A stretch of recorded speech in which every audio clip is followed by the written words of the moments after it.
Good evening, everyone. I hope you are well, and thank you for joining us this evening. This Erev Shabbos, Parshas Bo.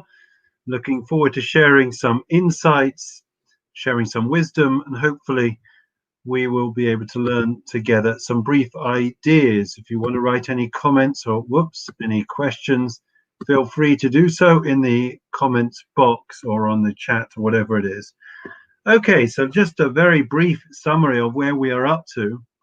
We are making our way out of Egypt. We are the last of the three sins, the last of the three plagues. And after this, we are going to have the freedom that we've been longing for. So let's have a look at a couple of ideas and we'll see where we get to. So the first is that Moshe approaches, God tells Moshe, I want you to approach Pharaoh. I want you to ask again for the Jewish people, let my people go. Good evening, Stan. Good evening, Estelle. Let my people go. Right? So we have a bit of a negotiation, a bit of a barter between Pharaoh on the one hand and Moshe on the other. Pharaoh comes along and says, well, listen, I hear you want to go, and life is shit hell, all around me. So tell me, who do you think you're going to take with you? So Moshe says, we want to go 3 days to worship in the desert. So we want to take the men. And Pharaoh says, listen, if you want to take the men, that's fine. But you have to take the men only between the ages of 20 and 60. You can't take the old ones and you can't take the young ones. Why did Pharaoh suggest this? Right?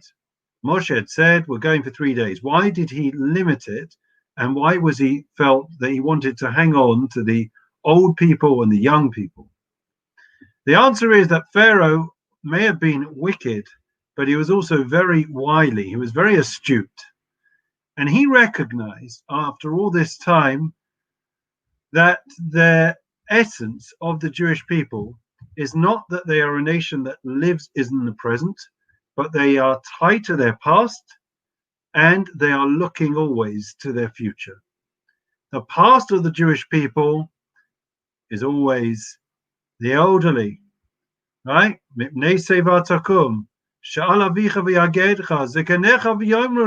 of the Seder night. We always are looking back. We are inextricably bound to our Masorah, to our tradition, to those that came first. We stand up in reverence for those that are older than us, and therefore, Pharaoh recognized the significance of the elderly, but he also recognized that the Jewish people were forward-thinking, forward-looking, and for the Jewish people, the children are our future. Everything we put into our children, right? We all know it. Think about it. I don't know if you've experienced this yourselves or you've heard from other people, from your grandchildren or whatever it is. But I can tell you, I had a conversation with a young father today, and he basically, the experience that we've all had, myself certainly included, is that you very often have a bit of a debate. What do? You've got one computer and you're homeschooling, which is what we are all doing, paying for the privilege, but that's another story. We're homeschooling. So we all give our phones, we give our computers, we give our laptops to our children, to our grandchildren, whatever you need, just take it. I want you to learn. I want you to study. That is the way the Jewish people are. We're the people of the book, and we're not called that for nothing. And therefore, all of us parents, we don't have a phone during the day. We don't have a laptop during the day. We have to work early and late because our kids need these devices to be able to get online and to study. That's the way we are. We have a great reverence for our past, but we don't live in the past. We live with the past. And with that Masorah, with that tradition, we are able to look to the future. Pharaoh knew that. He had no problem. 20 to 60-year-olds, you want to go out? Gesundheit, go. You know why? Because I've got you. I've got you right where I want you. As long as I hold on to your elderly and your youngsters, you're not going to go anywhere. You're not going to be able to build a future and without the past and without the future, without the elderly, without the youngsters. So important to connect. And that's one of the greatest dangers and damages of COVID. Of course, there is the health, there is the mental health, but also we are a nation that prides itself on having this overlap, this inextricable link between generation and younger generations. And all of a sudden that's been cut away. We've had to isolate ourselves, insulate ourselves, living in a bubble. And that means inevitably there has been a split between different generations. And some of the work that we are all going to have to do after this is to forge new bonds and relationships with the different generations that have over the last year, very much for health and safety reasons, severed those physical connections with each and every one of us. So that is the first idea that we learn from Pharaoh. And in fact, the Yalkut, one of the Midrashic rabbinic sources, says that Abraham minted coins when he was alive, and he minted coins that on one side had an elderly man and woman, and on the flip side, he had young children, a boy and a girl. Abraham, who was the pioneer, him and Sarah were the foundations of the Jewish people, the patriarch and matriarch of our people. They recognized from its inception that the Judaism that would have a future also needed to have a past. And that's why he had both aspects on the same coin. We move on, and I want to share with you, everyone know who Baron de Rothschild is, no doubt. Good evening, Richard. Thank you for joining us.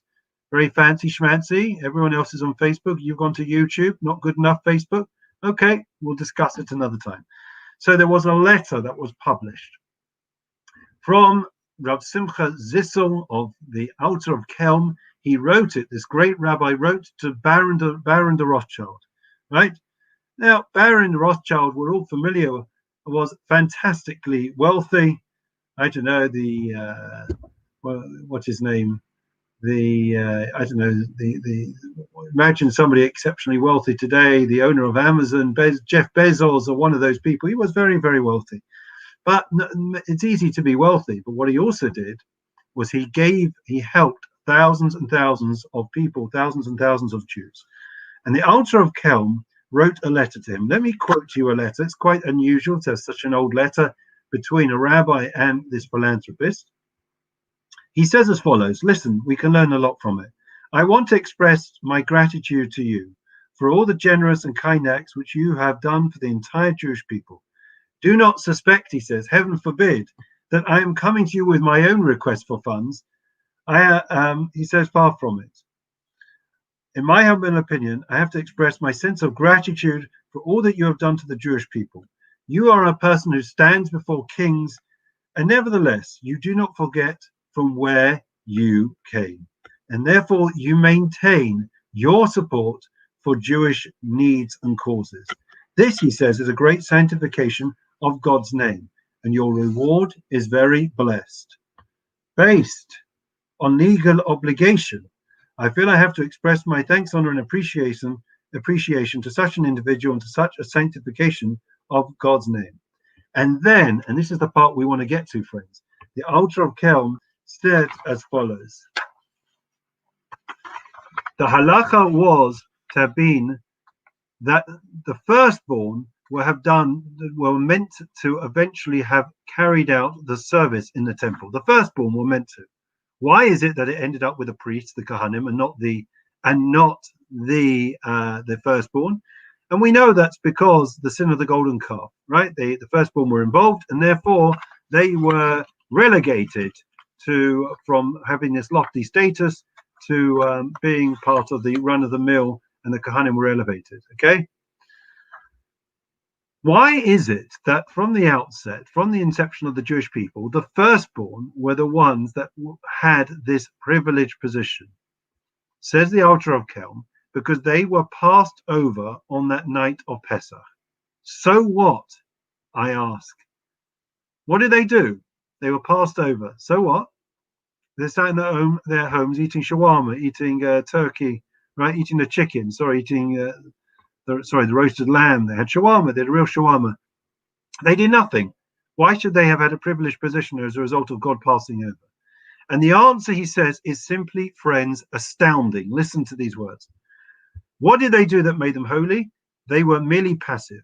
They were born first, and therefore they were saved by God when he killed the firstborn. In other words, God passed over the houses. Imagine the scene of the Egyptian houses and the Jewish houses, Bnei Israel's houses. When he passed over the Egyptian houses, he smote the firstborn, or the eldest in the house. When he passed over the Jewish homes, he did not kill the firstborn. The decree was on the firstborn, but the firstborn of the Jewish people needed to be saved because the decree was on the firstborn. Egyptian firstborn were killed, slain, and the Jewish firstborn was saved. So what? What did the firstborn actually do that made them holier than a regular person and fit for the temple service until this very day? So Rav Simcha answers, albeit they were passive, yet they were involved in a sanctification of God's name. When God in his own glory came into Egypt and killed the Egyptian firstborn and spared the Jewish firstborn, that resulted in a tremendous Kiddush Hashem. That may have been the greatest manifestation of God's power up to that point in history. And therefore, they were involved, they were the conduit for a sanctification of God's name, albeit that they didn't do anything active, but the fact that it came about through them means that they accrued reward, and as a consequence, they deserved to be the privilege of being the firstborn and being able to represent the Jewish people, and would have served in the temple were it not for the sin of the golden calf. Therefore, says the Altar of Kelm, you, Baron Rothschild, considering who you are and what you have done actively, not passively, and publicly sanctifying God's name, therefore the greatest honor, respect, and sense of gratitude is due to you merely by the virtue of this fact. There is an incredible lesson, friends, for each and every one of us. What is the lesson? What do we take away from this? And the answer is it's simply mind-boggling. The reward, every action that we do, is analyzed, scrutinized, and then judged for good or for bad, even when we are passive. If something good results, we are rewarded. If something bad results, because people look at us and they see the wrong thing, then obviously, then there'll be recriminations, there'll be repercussions. So we shouldn't underestimate, and this is the point, the impact that we can have. We walk past people, you could say good morning, you go to get petrol, the people are standing there not knowing who's got COVID, who's not got COVID, a greeting, a good morning, how are you, nice to see you. It is so easy, and yet so often we are so self-absorbed, wrapped up in our own little bubble, our own world, we forget. So that's the first thing. We shouldn't underestimate these small actions which have a profound impact and influence. One final thought, if you don't mind. Okay, let's go on a bit. Okay, so when the Jewish people were leaving Egypt, they were told that they should take the gold and silver, right? They were told in the middle of the night. We know that at the time of the plague of darkness, so the Jews went to the Egyptian homes. They asked them if they could, they didn't need to ask. They could walk in, see where the gold and silver was, see where all the wealth was. And when they left, God said to them that they should take it. This was, of course, a reward. They'd not served. They had been persecuted, subjugated, suffered tremendous hardship at the hands of the Egyptians for 210 years. They deserved it. And therefore, why did God, and here's the question, here's the crux of it, why did God have to ask them? The language of the Torah is telling. What does God say? Please, Moshe, tell the Jewish people, right? Whenever it says the word please, it's a request, not a command, not an obligation. Why did God have to make a request of us? You know, if I say to you, Stan, for example, sorry for picking on you tonight, I'll pick on Martin next time. If I said to Stan, okay, Stan, if you want to go into your car, on the passenger seat, you will see a sanitized envelope. And in that envelope, you will see a check for £5 million. Now, please, Stan, go and get that envelope. Don't go yet, Stan. I ask you a simple question. Do you think Stan is going to sit there saying, I don't know, Liverpool's playing tonight. I don't think I'm going to bother to go. I'm going to stay watching the game. However passionate you are about sport or anything else, you're going to go. You don't need persuasion. Why did the Jewish people need persuasion to accept this wealth from the Egyptians after all the servitude they'd suffered? And the answer, says the Beis Yisrael, the Ger Rebbe, is that here we are dealing with money. And Bnei Israel had come from a position of servitude, a position of slaves, a position of not having any materialism. And they knew that when you go from one extreme to the other, and we start having and we start acquiring and assuming all this wealth, there is a real danger that we are going to lose sight of what's important in life, our priorities, our families, our faith. And all of a sudden, we're going to become absorbed. We're going to be completely besotted with this obsession with money. And therefore, God had to literally beg them, because he knew that they didn't want to go, because they were concerned about it. And the language there is telling. What does God say? Ask the Egyptians, please ask the Egyptians that you want to borrow their wealth. Yishalu ishrehu, right? Vishalu, right? The language is borrow. Why would the Jews that were leaving, they had no intentions of coming back to Egypt, I assure you. Why is it they should say borrow? They should just have said, we're taking it with us, end of, you'll never see it again. Why borrow? And the answer, says the Beis Yisrael, is it also falls back on the same point. We're dealing with money. We're dealing with obscene amount of wealth for a nation, for a people that are not used to it. They needed to have the mindset that this was on loan. Because we all know, if you get into a beautiful, fully loaded car, you go to the States, you pick it up, and the top goes down, and it's one of these beautiful, all singing, all dancing cars. If it's your car, you get very excited. Get very nervous, I do, about scratches, but that's another story. But you also get very excited. Now, if it is that you are borrowed that car, it's rented, it's leased, you're not as excited. You know within a few days it's going back, it's not really yours.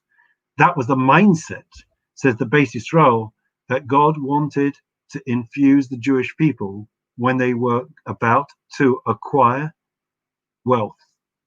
Remember, it's borrowed. It's leased to you for you to use, for you to maximize. But it's only that. Don't become so obsessed with wealth and with money. A timely message, if ever there was one. I think one of the things that many people have considered carefully during the pandemic is about priorities, about what really matters. Does it actually matter to have the newest and the best? So many people that year in, year out were buying things, new clothes, new cars, new this, new that. And all of a sudden, they weren't able to, or they didn't need to, because they weren't going anywhere. All you need is a, pair of shorts, and as long as you've got a shirt on, actually, you can wear whatever you want. So therefore, I hope that we will not go back to normal, which is what some people mistakenly wish to go back. Rather, what we will do is we will recalibrate, consider carefully what is all really important in life, cherish the things that are precious to us, and ensure that we keep everything in the correct perspective. There's much more to say, but it is called a burst of inspiration rather than a Megillah of inspiration, and therefore we'll stop there. It's wonderful to see everyone. 12 o'clock tomorrow with David Berman, all the way from Israel on Zoom, is the Kabbalat Shabbat. He was phenomenal last week. Looking forward to seeing him this week. Wishing everyone well. Take care. Be well. Lovely to see you, Adam, as well. Shabbat Shalom to everyone. All the very best.